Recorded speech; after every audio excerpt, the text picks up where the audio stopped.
Halo pemirsa GPR TV dari Sabang sampai Paroke dari Biagas hingga Pulau Rote. Bertemu lagi bersama saya Boda Azari Desak dalam program Kominfo Newsroom.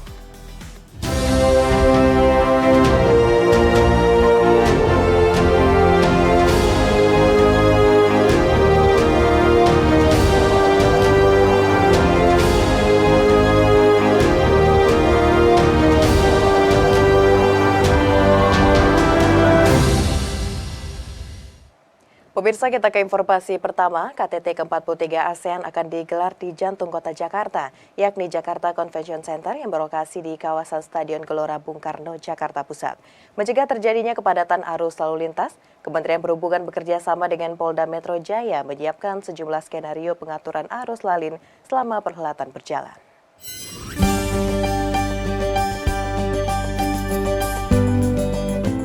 Mengantisipasi padatnya arus kendaraan dan lalu lintas di Jalan Protokol Sudirman dan sekitarnya yang menjadi venue KTT ASEAN, Kementerian Perhubungan bersama Polda Metro Jaya menyiapkan sejumlah skema rekayasa lalu lintas selama penyelenggaraan KTT ke-43 ASEAN pada 5 hingga 7 September 2023. Juru bicara Kementerian Perhubungan Adita Irawati dalam forum diskusi Merdeka Barat 9 Kementerian Kominfo mengatakan, telah menyiapkan sejumlah kemungkinan rekayasa arus lalin seperti penerapan ganjil genap, buka tutup jalan, dan pembuatan jalur alternatif. Adita menilai rekayasa lalu lintas pada saat perhelatan KTT ASEAN berlangsung tidak hanya ditetapkan pada ruas tertentu saja, namun juga bersifat situasional, bergantung pada situasi jalanan pada hari pelaksanaan. Walau begitu, Adita memastikan transportasi umum tetap beroperasi normal, namun akan ada penyesuaian khusus pada moda transportasi seperti MRT di jam tertentu. Hal ini dilakukan mengingat lokasi Sekretariat ASEAN yang berada persis di jalur MRT. Dan tentunya terkait dengan kendaraan atau transportasi resmi ya dari KTT ini, salah satunya kan MRT. Sebenarnya ini MRT juga satu kebanggaan kita, satu yang tidak kalah dari negara-negara lain. Apalagi tadi negara-negara yang akan hadir juga umumnya juga punya transportasi publik yang ada yang mungkin lebih maju, tapi juga kita tentu tidak mau kalah ya dari itu. Makanya MRT ini digunakan juga sebenarnya untuk memperlihatkan bahwa Indonesia ini punya transportasi publik yang berteknologi tinggi ya, dan ini punya layanan yang sangat baik. Dan nanti delegasi diharapkan bisa merasakan langsung gitu, seperti apa sebenarnya transportasi MRT ini dan integrasinya dengan moda transportasi yang lain. MRT menjadi diplomasi pemerintah dalam menyampaikan perkembangan transportasi di Indonesia.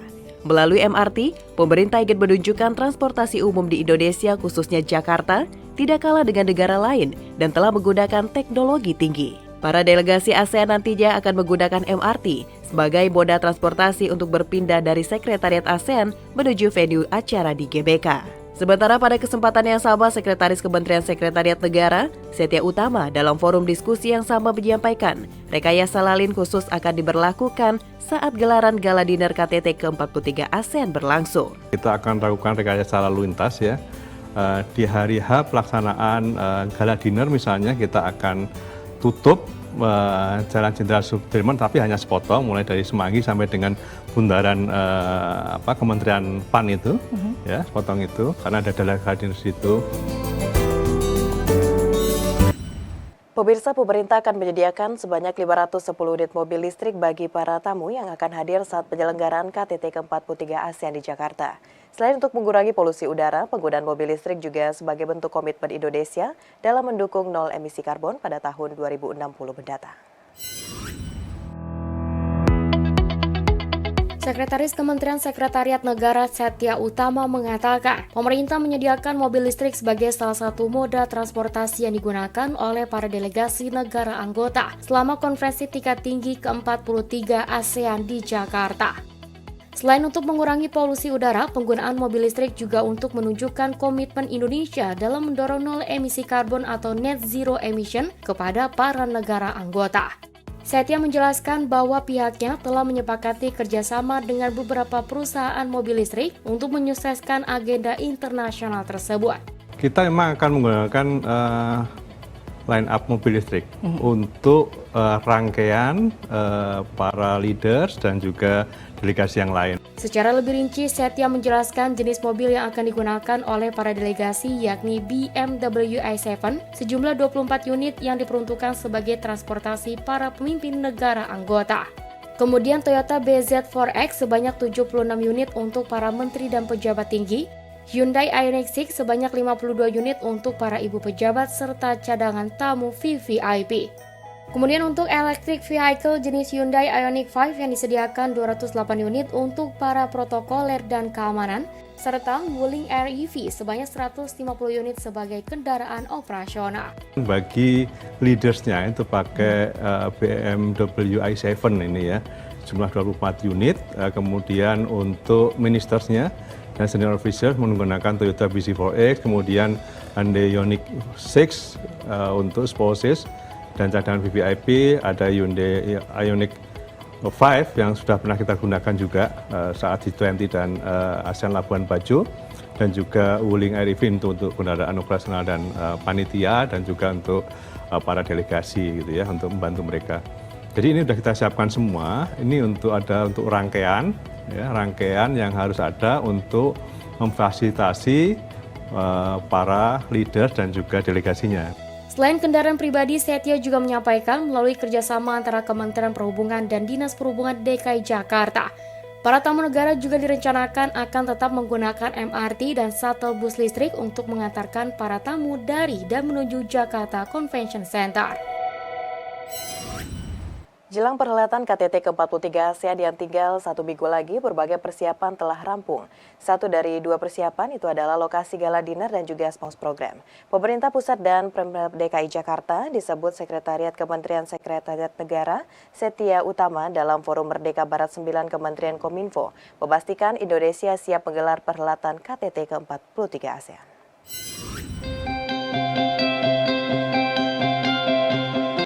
Sekretaris Kementerian Sekretariat Negara Setia Utama dalam Forum Diskusi Merdeka Barat 9 Kementerian Kominfo menyatakan persiapan Indonesia menggelar KTT ke-43 ASEAN di Jakarta pada 4 hingga 8 September telah dibuka. Rangkaian agenda KTT ke-43 ASEAN akan dibuka dengan pertemuan ke-23 ASEAN Economic Community Council Meeting yang jatuh pada tanggal 2 dan 3 September 2023 dengan Hotel St. Regis sebagai lokasi acara. Rangkaian agenda lalu dilanjutkan dengan pertemuan ASEAN Senior Official Meeting pada 3 September, ASEAN Foreign Minister Meeting pada 4 September dengan lokasi kedua acara berada di Sekretariat ASEAN Jakarta. Sementara acara puncak sidang KTT akan berlangsung di Jakarta Convention Center pada 5 hingga 7 September 2023. Namun, ada yang menarik dalam perhelatan side event atau acara pendukung KTT ke-43 ASEAN.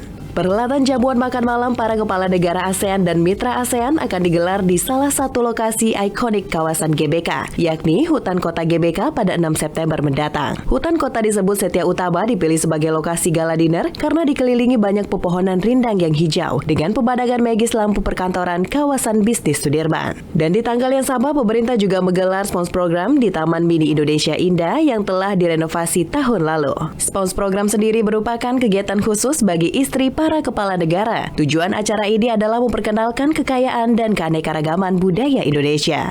2 lokasi utama yang lain adalah untuk gala dinner, itu kita akan gunakan hutan kota GBK. Ya, jadi yang menghadap ke Sudirman gitu ya.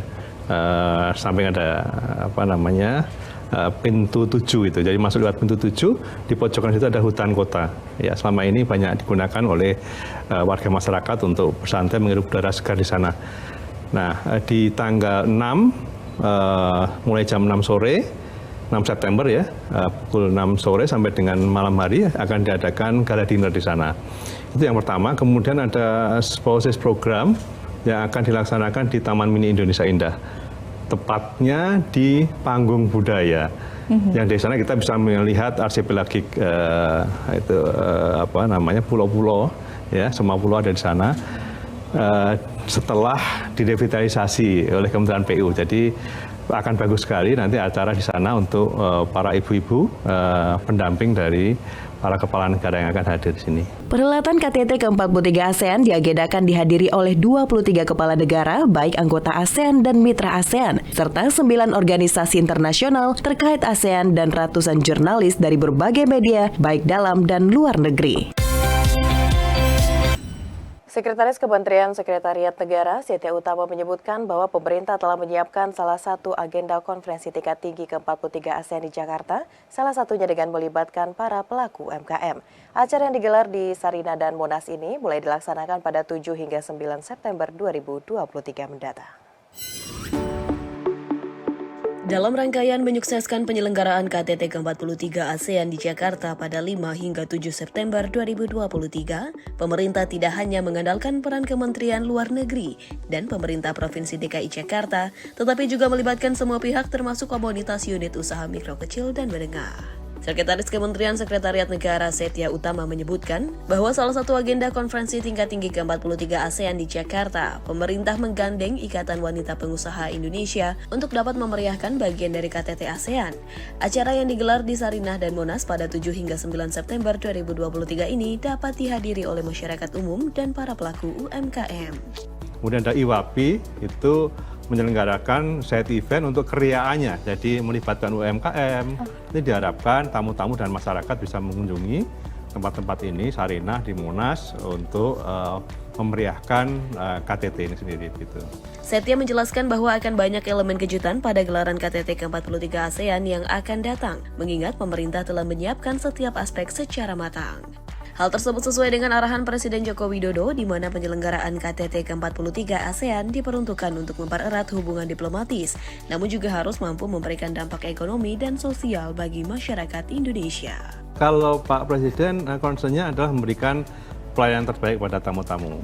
Jadi harus sukses secara substansi, tapi juga sukses penyelenggaraan gitu ya. Dan memberikan efek yang baik pada masyarakat juga. Gitu. Jadi 3 hal itu.